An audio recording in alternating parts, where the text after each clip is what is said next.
Alright, so now we're going to install our circlips in here. So, you get a new pack of circlips when you get a new piston. You know, if you ever take a piston off, it's best to even replace the circlip stem. You know, I know a lot of guys don't. They just bring them back into shape and make sure they're not bent or anything, and then they just reuse them, which is okay. But it's best to always replace your circlips. So don't lose these or don't break the new ones and then resort to using an old one, you know. It's best to replace them. So what we're going to need is these ones are snap ring plier set, well, snap ring. So I got this Blue Point. Use a good one. Don't use the Harbor Freight ones. I know that I have one of the Harbor Freight adjustable ones. They're a pain in the ass to use because you want to do this right. You want to make sure it seats in there and you're not bending this all up. So you want to get it on the first try. So we're going to do that, take one out. Unfortunately, and I didn't mention this at the beginning, I don't think, but I don't have a tripod for my camera, so everything I'm just kind of just telling you by word of mouth. So what I'm going to do is just stick it in here, or I'm just doing by one hand. You stick it in there, and then you pinch it shut, and then you stick it down in there, and make sure it sits down inside this little tiny groove in there, because there's a groove that goes around the clip here, so you'll feel it when it sits down inside that groove there, and I'll show you. Just a little tip with circlips.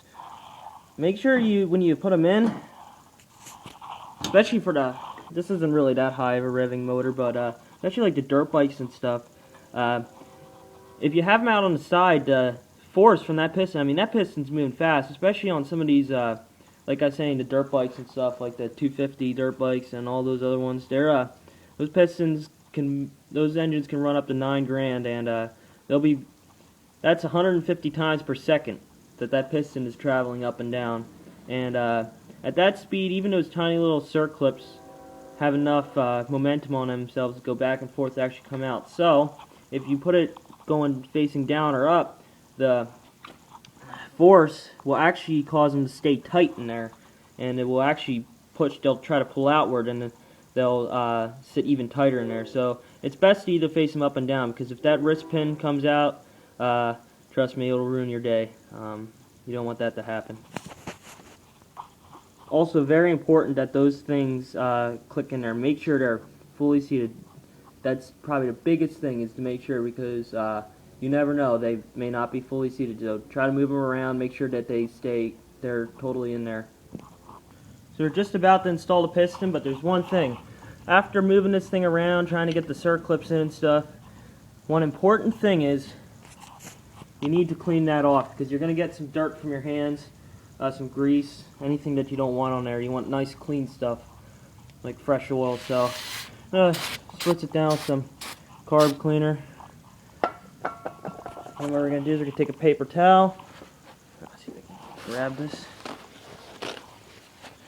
I'm going to wipe it off nice and good. Make sure there's no excess of dirt. Even the smallest piece of dirt, some stuff that you can't even see, can do damage to your cylinder. So make sure it's really clean. Alright, now there's one other thing. I did take the gasket off because I found out for this engine it's harder to put the gas on. So we're going to take this rag out.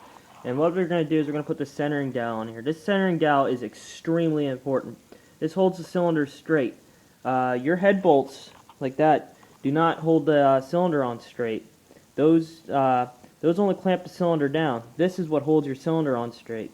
Also, you know, a lot of people say don't put silicone on it where a gasket goes, and don't put silicone on, or a gasket where silicone goes, or whatever.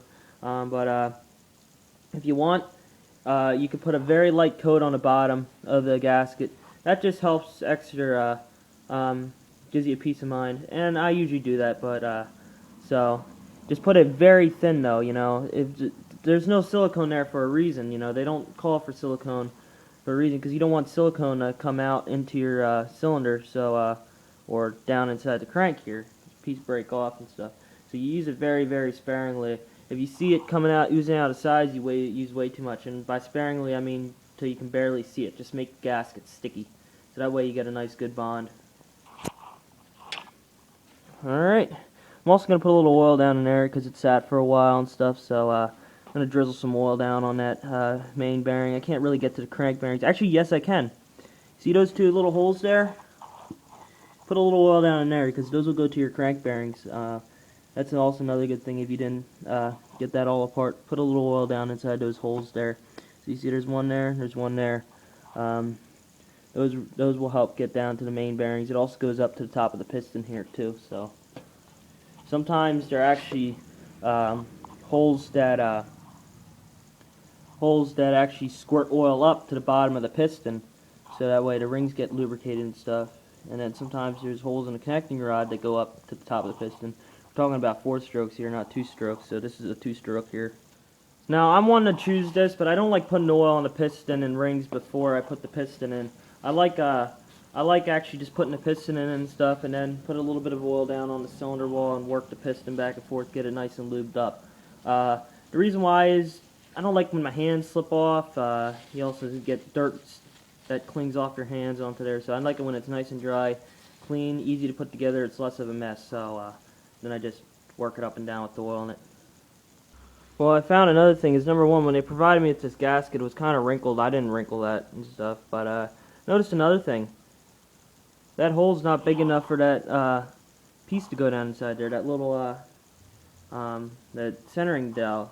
So I made one, luckily. It's not pretty, but it's big enough for the centering dowel. No rips, it's no crinkled, it's the same thickness. Well, actually, it's really close. Like I said, I'm not building a high-performance engine here. So, should go on. Alright, and then one other thing. So there's little notches on here that each one of the rings have to sit in. So there's the first one.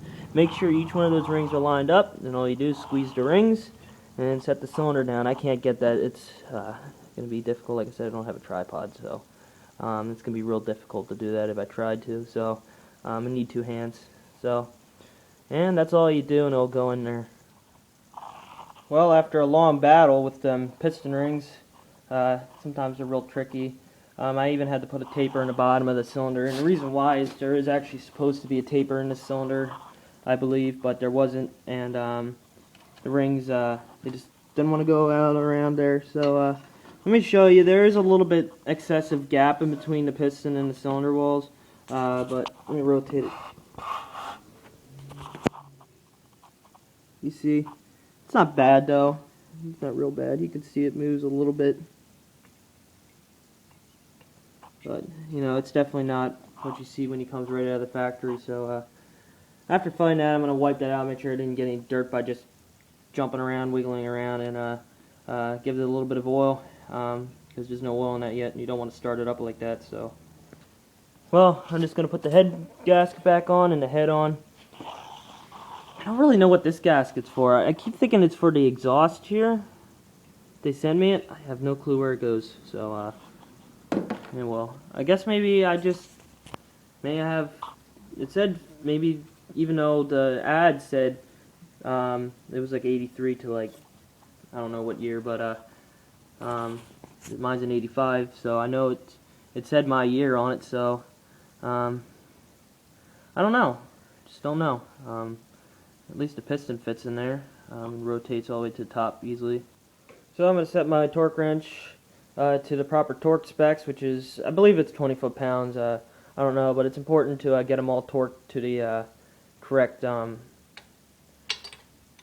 the same tension. That's what really matters, you know. If you're, the 20 foot-pounds only means that's how much the bolt can be tightened down before it will strip, and it will also measure the squish between the gasket. But 20 foot-pounds is,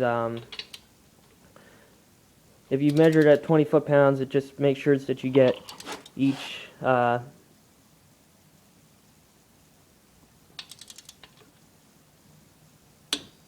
then it clicks. So that just makes sure that the gaskets seat evenly and the head's on perfectly evenly.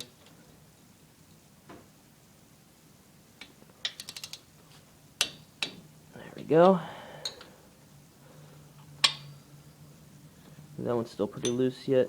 But then just go over in a crisscross pattern and tighten them all down. Wow, holy crap. I can barely turn that thing over.